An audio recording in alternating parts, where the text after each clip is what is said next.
26వ అధ్యాయము 2వ వచనాన్ని చదువుకుందాం. యెషయా గ్రంథము 26వ అధ్యాయము 2వ వాక్యం. సత్యమును ఆచరించు నీతిగల జనము ప్రవేశించున్నట్లు ద్వారములను తీయుడి. దేవునికి స్తోత్రాలు. దేవుడు మనకు తన సహాయం చేసిన విధానాన్ని బట్టి దేవుని వాక్యాన్ని మీకు తెలియజేస్తున్నాను. ప్రభు వాక్యాన్ని బట్టి మనం సిద్ధపడి దేవుని యొక్క సన్నిధిలో వాక్యాన్ని ప్రకారం జీవించి మరి ప్రభు ఈ భయంకరమైన దినాలలో మనం ఉంటున్నాం కాబట్టి దేవుని వాక్యాన్ని స్థిరపరుచుకొని మన హృదయంలో భద్రమించుకొని ప్రభు నామానికి మహిమ కలుగునట్టుగా మనము సిద్ధపడ అవసరము. దేవుని బిడ్డలారా, దేవుని వాక్యం చాలా విలువైనదని తెలుసుకొని దేవుని వాక్యంలో సంపూర్ణమైన ప్రభు సన్నిధిలో మనం ఎదగాలని నీకు ప్రభు పేట మీకు తెలియజేస్తున్నాను. కనుక దేవుని వాక్యము వింటున్న మనము ఎన్నో దాని ప్రకారం జీవిస్తే మనము దేవుని వాక్యములో జీవించే వాళ్ళమైనా దేవుని వాటిలో పరిశుద్ధులైన జనాంగమని మనకు ఒక పేరు కలిగి ఉంది. మనం పరిశుద్ధమైన జనాము కాబట్టి సత్యాన్ని అనుసరించి నీతిగల జనములకు ద్వారము తెరవండి. సత్యం అనేది క్రైస్తవ జీవితానికి అది ప్రాముఖ్యమైనదని మీకు తెలియజేస్తున్నాను. సత్యం అనేది దేవుని వాక్యాన్ని సత్యము, రెండవది నీతి. ఈ సత్యం అనేది నీతిని ఉన్నవారికి దేవుని రాజ్యంలో పాలు భాగస్తులుగా దేవుని రాజ్యానికి ఉంటారని వాక్యం తెలియజేస్తున్నది. ఎందుకనగా దేవుని వాక్యము దేవుని రాజ్యానికి తీసుకుపోతుంది. దేవుని రాజ్యంలో తీసుకుపోతున్న దేవుని రాజ్యంలో మనము ఉండాలని ఒకటి సత్యాన్ని అనుసరించాలి. సత్యాన్ని అనుసరించి ఆ సత్యం ఎవరు? యేసు ప్రభు. ఈ సత్యమును యేసయ్య నేను సత్యాన్ని, నేనే మార్గము సత్యమును జీవమయ్యానని ప్రభు వాక్యం ద్వారా తెలియజేస్తుంది. దేవుని వాక్యము సత్యము, రెండవది నీతి గల జనం. సత్యాన్ని అనుసరించే వాళ్ళే దేవుని జనాంగం, నీతిని అనుసరించే వాళ్ళే జనాంగం. వారికి ఏం చెప్తుంది? వారికి ద్వారాలు తెరవండి, నీతి గల జనం ప్రవేశించినట్లుగా. ఎక్కడి ద్వారం అంటే దేవుని రాజ్యానికి ద్వారాలు తెరవబడాలని, ఆ దేవుని రాజ్యంలో అందరూ ప్రవేశింపలేరని. దేవుని రాజ్యంలో ప్రవేశించేది ఎవరంటే సత్యం, రెండవది నీతి. ఆ నీతిని అనుసరించి వాళ్ళ ప్రజలకు దేవుని మార్గము సిద్ధపడుతుంది. కాబట్టి దేవుని రాజ్యంలో మనము ప్రవేశించినట్టుగా మనము బ్రతికినంత కాలము దేవునిలో భయభక్తులు కలిగి జీవించి సత్యాన్ని అనుసరిస్తాం. సత్యాన్ని అనుసరిస్తే సత్యం మనం స్వతంత్రులుగా చేస్తుంది. ఏది స్వతంత్రం అంటే నీ జీవితంలో ఒక సత్యాన్ని పాటించుకుంటూ ఒక నీతిని అనుసరించుకుంటూ ఉన్నప్పుడు వాడు క్రైస్తవుడిగా పేరు దాఖలు అవుతుంది. నామకార్థ జీవితానికి ఇవన్నీ తెలుసుకుంటే వాళ్ళు దేవుని రాజ్యానికే ఉంటారు. కాబట్టి నామకార్థము ఉండవద్దని దేవుని పేరుగా మీకు తెలియజేస్తున్నాను. కాబట్టి దేవుని వాక్యం ద్వారా మీకు తెలియజేస్తున్న మాటలు బట్టి ఈ మధ్యాహ్న కాలంలో దేవుని వాక్యాన్ని సరిచూస్తే దేవుని వాక్యము నీతి గలదని, సత్యము గలదని, ఆ నీతిని పరిశుద్ధతను కలిగిన జనాంగము దేవుని రాజ్యంలో ఉంటారని ప్రభుపేట మీకు తెలియజేస్తున్నాను. శుభ్రం. కాబట్టి దేవుని జనాంగమా, ప్రజలారా, సంగమా, ఎందుకంటే దేవుని వాక్యమును వారి నీతి గల జనాము ప్రవేశించినట్లు వారికి ద్వారాలు తెరవ. నీతి గల జనాంగం. మరి నీతి గల జనాంగం ఎవరు? యేసు ప్రభు రక్తంలో కడిగితే నీతిమంతులు అవుతున్నాం. కానీ నీ క్రియల ద్వారా నీతి గల జనాంగం అన్నాడు. ఎవరా జనాంగము అంటే ఈ లోక మాల్యాన్ని అంటకుండా, లోకము మురికి అంటకుండా, లోకములో ప్రవేశింపకుండా, లోకాన్ని మన హృదయంలోకి, మన తలపులోకి రానికుండా మనం దేవుని వాక్యాన్ని బట్టి సరి చేసుకుంటాం ఉంటే ఆ జనమే నీతిగల జనం. అన్నీ పాటించిన వాడు నీతి క్రియలు సాధిస్తాడు. నీతిగా బ్రతకాలనుకుంటాడు. అబద్ధం వాళ్ళు ఎవరితో మోసం చేయడు, ఎవరితో దగడవాడు, ఎవరిని అనవసరంగా మాట్లాడు, ఎవరిని ఎదురు తిరగడు. దేవుని వాక్యాన్ని భయపడేవాడే నీతి గలవాడు. కనుక నీతి గల జనము వాళ్ళు ప్రవేశించినట్టు ఎక్కడికంటే దేవుని రాజ్యంలోకి ప్రవేశిస్తారు. ఎవరాళ్ళు? నీతి గల జనాంగం. నీతి గల జనాంగం అంటే ఈ లోకంలో ఏదున్నా దేవుని యేసు రక్తంలో కడగబడ్డ నీవు, యేసు రక్తంలో కడగబడ్డ ముద్రించబడ్డ నీవు, పరిశుద్ధాత్మ అభిషేకం పొందిన నీవు దేవుని వాక్యం ద్వారా సత్యాన్ని అనుసరిస్తే ఆయన నిన్ను దేవుని రాజ్యంలో తీసుకో. సత్యం అనేది నీకు తెలియజేస్తున్నాను. కనుక దేవుని వాక్యం ద్వారా తెలియజేస్తున్న ప్రతి మాట నీకు ఏం చెప్తున్నంటే ప్రభు వాక్యాన్ని అనుసరించి యోహాను సువార్త 8వ అధ్యాయం, యోహాను సువార్త 8వ అధ్యాయము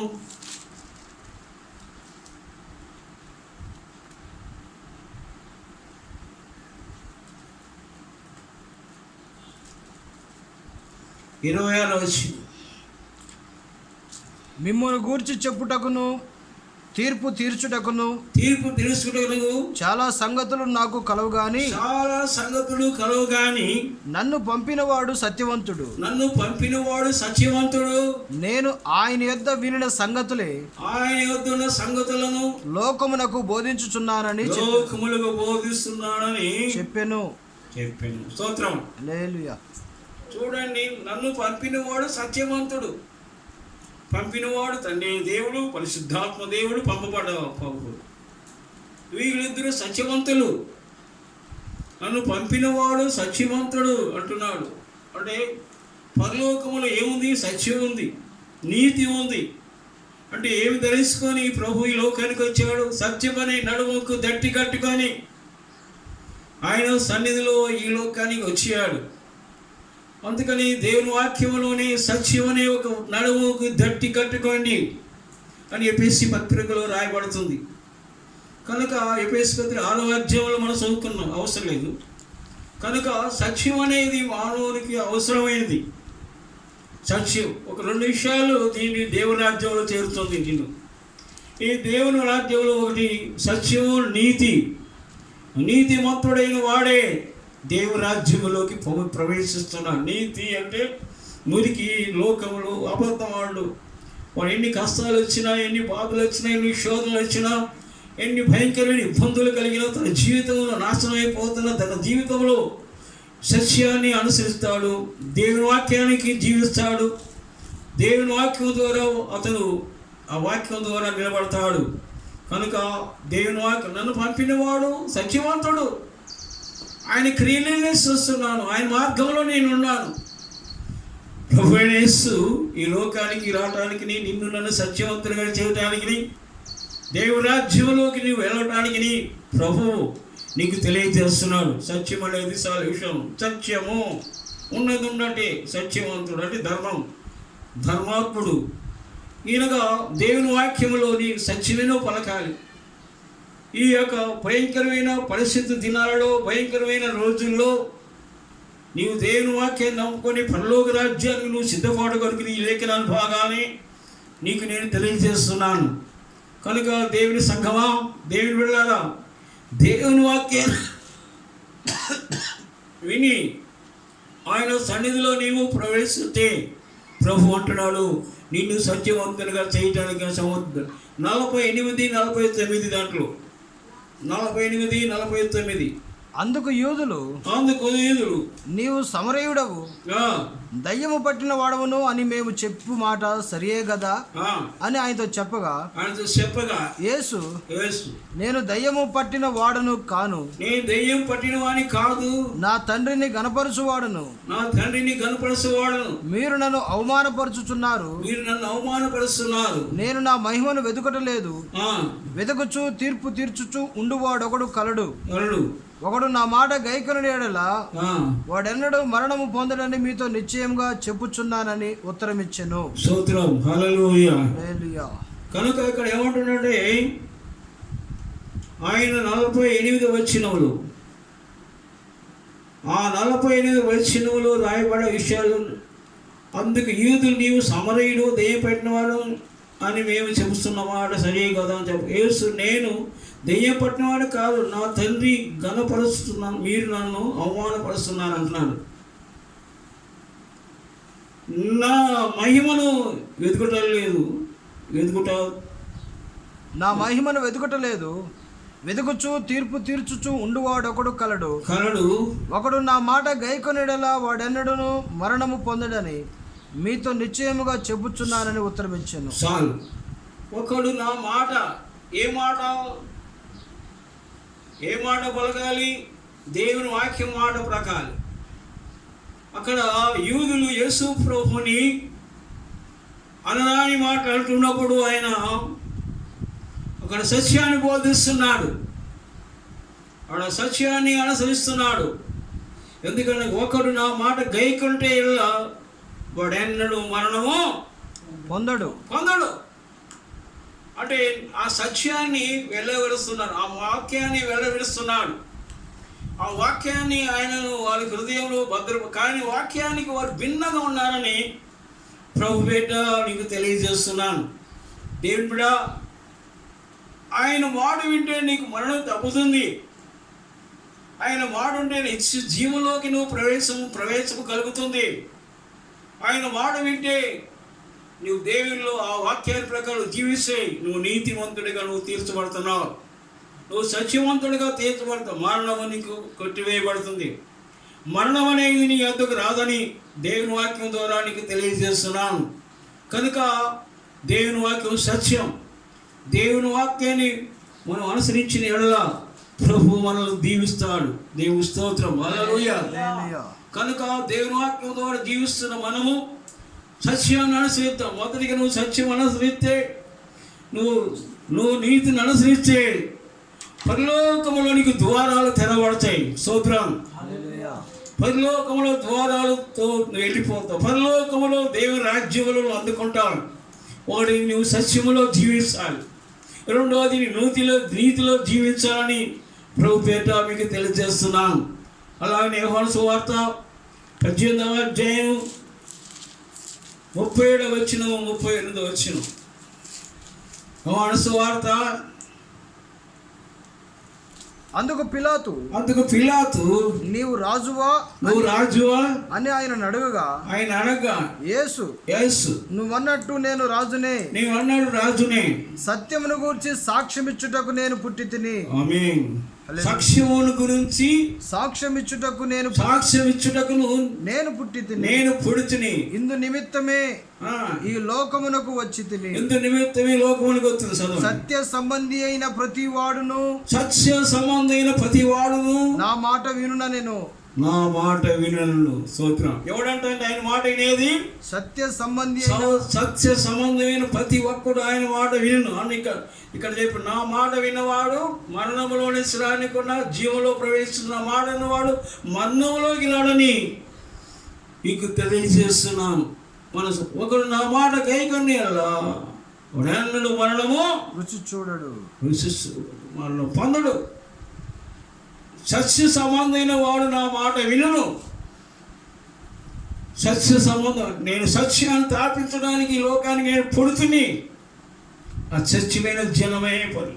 ఏదో బైబిల్ పట్టుకున్నంత మాత్రాన, ఏదో నేను పోతున్నానంత మాత్రాన నువ్వు సత్యమైన అనుసరించబోతే, నువ్వు దేవుని వాక్యం సత్యానాలు లేకుండా నీతికి బ్రతకుండా ఆయన మాట వినకుంటే మీకు దేవుని రాజ్యం ఇలాగ నీకు వస్తుంది. దేవుని రాజ్యంలో ఆయన అన్నాడు, నేను సత్యానికి పుట్టాను,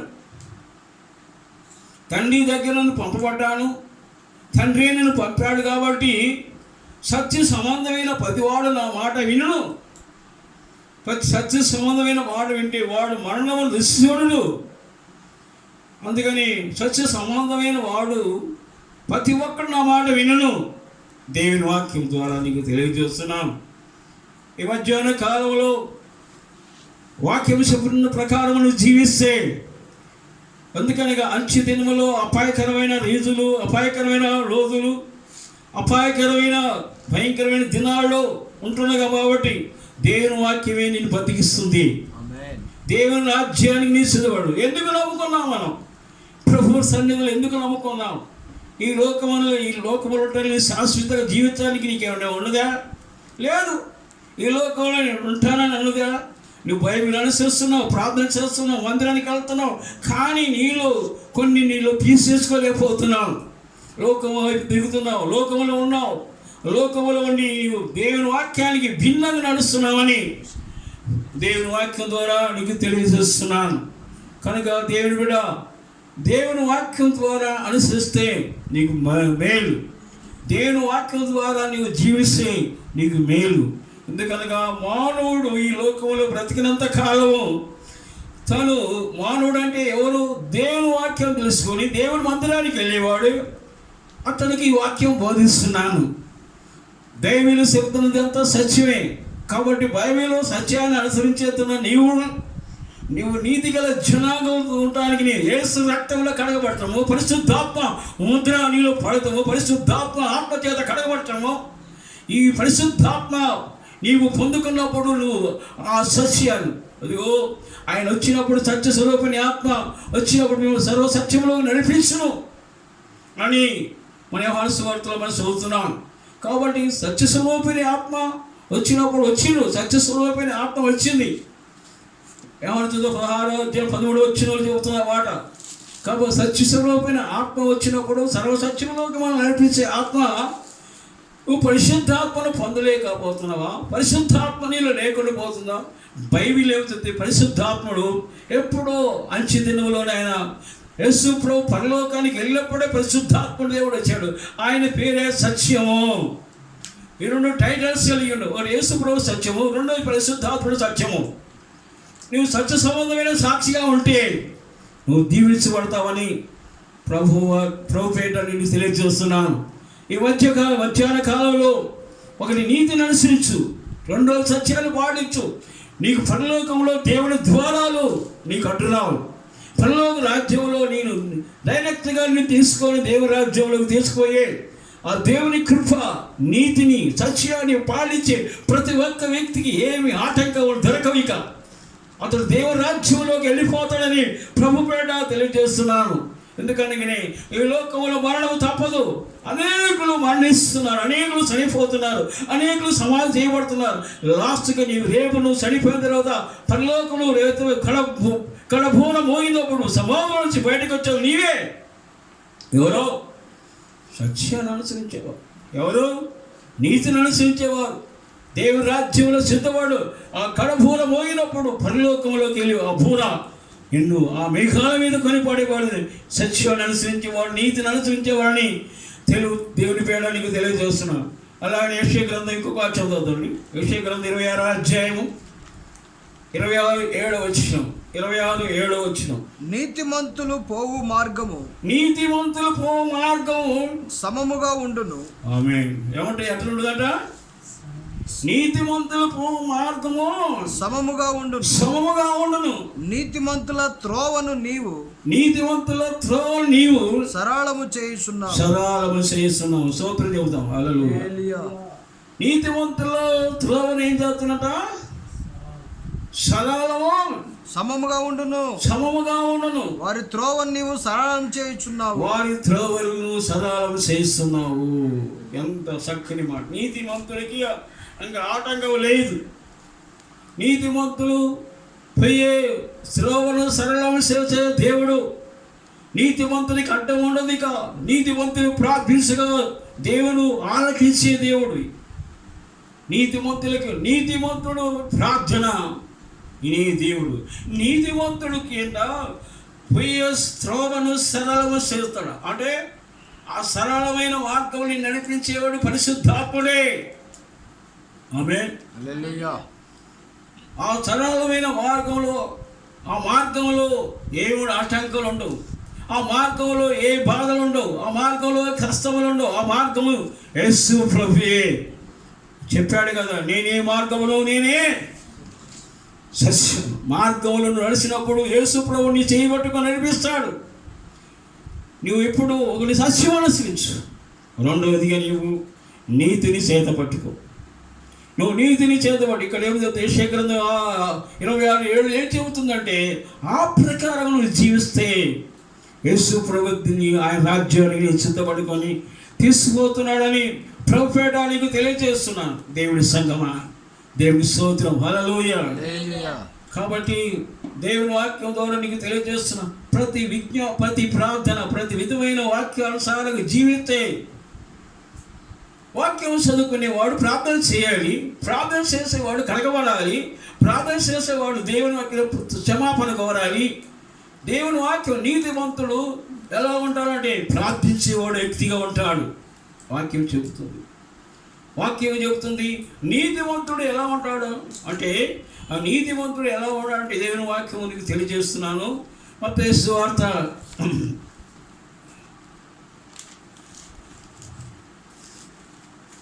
27:19.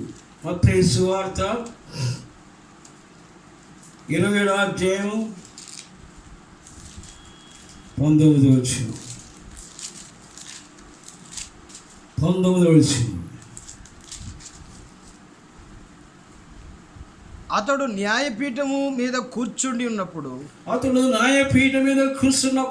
అతని భార్య నీవు ఆ నీతిమంతుని జోలికి పోవద్దు, ఈ ప్రొద్దు ఆయనను గూర్చి నేను కలలో మిక్కిలి బాధపడుతునని అతని యొద్దకు వర్తమానము పంపెను. చూడండి, పిలాతు భార్య యేసు ప్రభు నీతిమంతుడని కలలో దర్శనమిచ్చినట.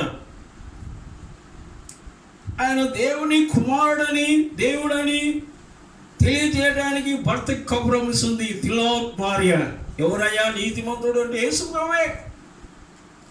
ఆయన జోలికి నువ్వు పోవద్దు, నువ్వు తీర్చడానికి అధికారం లేదు. ఆయన నేడు రాత్రి కలలో కంతలో నేను బాధపడ్డాను, ఆయన నువ్వు తీర్పిస్తే నువ్వు శిక్ష పొందుతావు అని ఆమె చెబుతుంది. అయినా పిలాతు తీర్పునే వచ్చి ఇచ్చాడు. పిలాతు కూడా న్యాయం అయిన వాడు.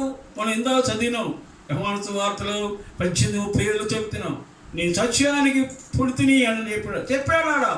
సత్యానికి నీతివంతుడికి ఉన్నాను అని చెప్పినాడు. కానీ పిలాతు వినలేదే. యేసు ప్రభు చెప్పినా లేదు, తన భార్య చెప్పినా వినలేదు. కానీ నీతిని బట్టి కాదు కానీ మనుషులను బట్టి అని తీర్పు తెలిసి మరణాలు కాబట్టి చెప్పాడు పిలాతు యేసు ప్రభుని శిక్ష విధించాడు. చేతులు కడుక్కున్నాను, నా యందు ఏ దోషం లేదన్నాడు ఆయన. కానీ అంత మాత్రం చేతులు కడుక్కుంటే మాత్రాన పిలాతు చేసిన ద్రోహం మంచిదా? ఒకటి యేసు ప్రభు చెప్తాడు, నేను సత్యానికి రాజును పుడితే అన్నాడు. సత్యం అనుసరించేవాడు నా మాట వినును. తర్వాత బైబిల్ ఏం చెబుతుంది? ఏమనుతో మత్తయి సువార్తలో మనం చదివినాం. ఇప్పుడు 27:19 చదివినప్పుడు నీవు ఆయన జోలికి పో. అప్పుడన్న పిలాతు ఆగాలా లేదా? ఆగలేదు. భార్య చెప్పిన మాట లేదు, యేసు ప్రభు చెప్పిన మాట లేదు. కానీ కఠినమైన శిక్ష ఒకటి. ఆయనే నీతి, ఆయనే సత్యం, ఆయనే సత్యవంతుడు అన్నాడు, రాజు అన్నాడు నేనే. కానీ దీన్ని బట్టి మనం చూస్తే మనం ఏం చేయాలి? ఆయన మార్గంలో నడవాలి, ఆయన బోధ శిక్షల్లో మనం ఉండాలి. అప్పుడు దేవుని రాజ్యము నీకు అందుబడుతుంది. స్తోత్రం, హల్లెలూయా. కనుక ఆయన జోలి పోదని ప్రభుపేట మీకు తెలియజేస్తున్నాను. దేవుని బిడ్డ, మత్తయి సువార్తలో ఇక 6వ మత్తయి సువార్త 5వ అధ్యాయము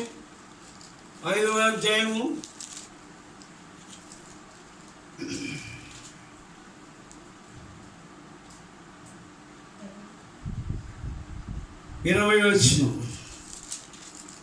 మత్తయి సువార్త శాస్త్రుల నీతి కంటెను పరిసయ్యుల నీతి కంటెను మీ నీతి అధికము కాని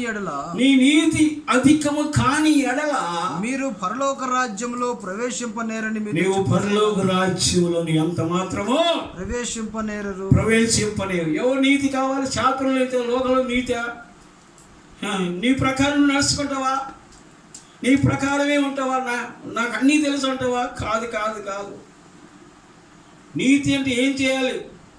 ఈ నీతి అంటే ఏం చేయాలి అంటే 16 వచ్చిన చదవండి. 16 వచ్చిన మనుషులు మీ సత్క్రియలను చూసి పరలోకమందున్న మీ తండ్రిని మహిమపరచునట్లు వారి ఎదుట మీ వెలుగు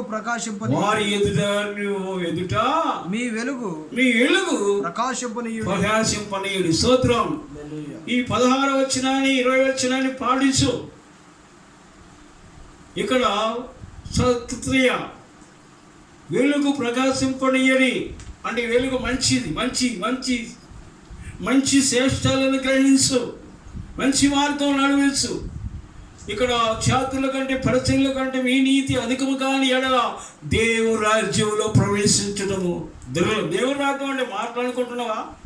బాప్తీసం తీసుకున్నంత మాత్రానా? ఏదో బైబిల్ చదివింటున్నానా? ఏదో చాలా వాక్యానికి భిన్నంగా ఎవడైతే నడతాడో ఆ చర్చిని ఈ చర్చిని, ఆ చర్చికి పోయి ఈ చర్చికి పోయి పక్కలు పోయి ఇక్కడ పోయి నీ ఇష్టానుసారం నడితే అటు పోవు ఇటు పోవు. నీవు ఇక ఎటు పోలేవు. ఎక్కడ స్థాపించబడ్డావో, ఎక్కడ నీ వాక్యం వింటున్నావో, ఎక్కడ బాప్తిస్మం పొందినావో, ఎక్కడ పరిశుద్ధాత్మ పొందినావో, ఎక్కడ నీవు బల్ల తీసుకుంటున్నావు, అక్కడే దేవుని వాక్యానికి నీవు అనుసరిస్తే ఆ రాజ్యంలో నీవు ఉంటావు. కనుక ఏదంటే పరిశీలన నీతి, ఛాత్రుల నీతి ఏమాడుతుంది? యేసు పరిశీలకు వాళ్ళు ఎదిరించారు. అబద్ధాలు మాట చెప్పి శిలువ గొప్ప చెప్పారు. పరిచయులు వీళ్ళు యేసు ప్రభునే అప్పచెప్పారు. ఎక్కడ వాళ్ళే నీతి? వాళ్ళ నీతి ఏం కాదు. ఇది ఏ నీతి? అది ఛాత్రుల నీతి కంటే పరిచయుల నీతి. ఛాత్రులు పరిచయులు కలిసి యేసు ప్రభుని పిలాతుకు అప్పచెప్పారు. పిలాతుకు అప్పచెప్పి సిలువేసినారు. అందుకని సత్క్రియ ఎవడైతే చేస్తాడో వాడే నీతిమంతుడు.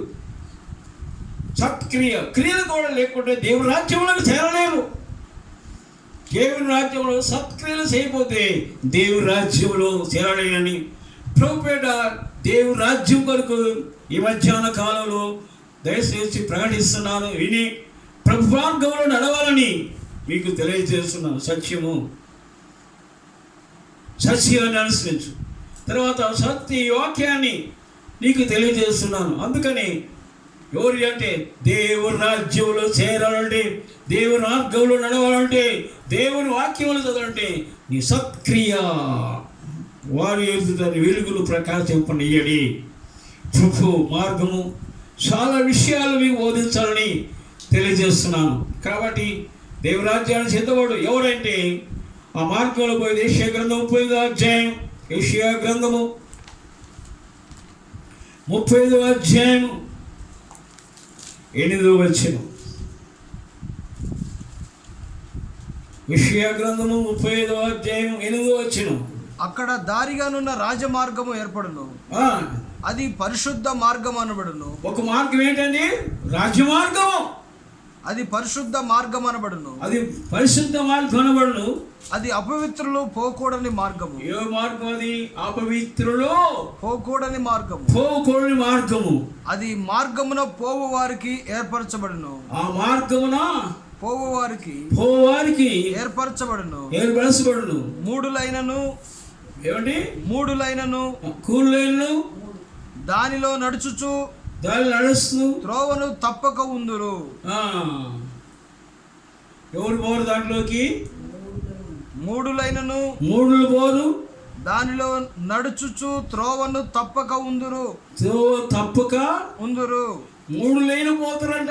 ఎందుకని మూడు లేని పోతారు చెప్పండి?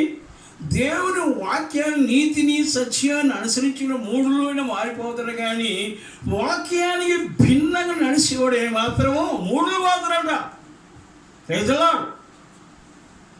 మూఢులు కూడా జ్ఞానవంతులే. మూఢులు కూడా జ్ఞానవంతులు, సత్యము నీతిని అనుసరించేవారు. పై 3 మార్గాలు మనం చదివినాము. ఒకటి రాజ్య మార్గము, పరలోక మార్గం. ఏ మార్గం అండి అది? రాజ్య మార్గం. రెండవ మార్గము చదువయ్యా. రెండవ మార్గము అది పరిశుద్ధ మార్గం అనబడును. పరిశుద్ధ మార్గం అనబడును. అది అది అపవిత్రులు పోకూడని మార్గము. ఎవరు పోరు దాంట్లోకి? ఎవరు రానీరు? అపవిత్రులు పోని మార్గం అది. అపవిత్రులు పోరు. అది పరిశుద్ధమైన దాంట్లో అపవిత్రుడు ఎట్లా ఉంటాడు? అపవిత్రత పోవాలంటే ఇక్కడే నువ్వు పవిత్రత పొందాలి. ఇక్కడ నీ శరీరం, నీ ఆత్మ నిరహితంగా ఉండాలి. అది రాజ్య మార్గం, అది పరిశుద్ధమైన మార్గం, అది అపవిత్రులు పోని మార్గం. అది అంత మాత్రాన నేను ఆ మార్గంలో ఎలా నడవాలి అని నువ్వు ఆలోచిస్తున్నావా? ఆ మార్గంలో ఎలా పోవాలని నీవు దేవుని రాజ్యం కావాలి కావాలి. చాలామంది అంటారు నేను దేవుని రాజ్యంలోకి వెళ్ళాలి, దేవుని రాజ్యంలోకి వెళ్ళాలి అంటే ఎన్ని విధులను పాటిస్తే, ఎన్ని విధులుగా నీవు దేవునిలో వెతికితే ఆ మార్గం నీకు జరుగుద్ది. ఆ దేవుని రాజ్యం ఎలా నువ్వు జీవిస్తే పోతావంటే అది పరిశుద్ధమైన మార్గం.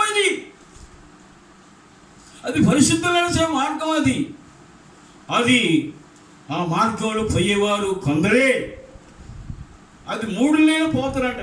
3 అంటే 3 జ్ఞానవంతులు అవుతారు, 3 నీతివంతులు అవుతారు, 3 పరిశుద్ధులు అవుతారు. వారు తెలుసుకొని ఆ మార్గంలో ప్రవేశించి ఆ మార్గంలో నడిచేవారే పరిశుద్ధులు. అది పరిశుద్ధ మార్గం. అది పరిశుద్ధులు. యేసు రక్తంలో కడగబడ్డవాళ్ళు ప్రతి ఒక్కరు నీతివంతులు, పరిశుద్ధులు అవుతారు. కానీ వాక్యానికి ఎవరైతే వాక్యానుసారంగా జీవించడో, వాక్యానికి భిన్నంగా నడతారో, వాక్యానికి ఆయన లోపడకుండా వాక్యానికి కూడా అంగీకరించుకొని ఉంటే నువ్వు ఎట్లా పరిశుద్ధుడు అవుతావు?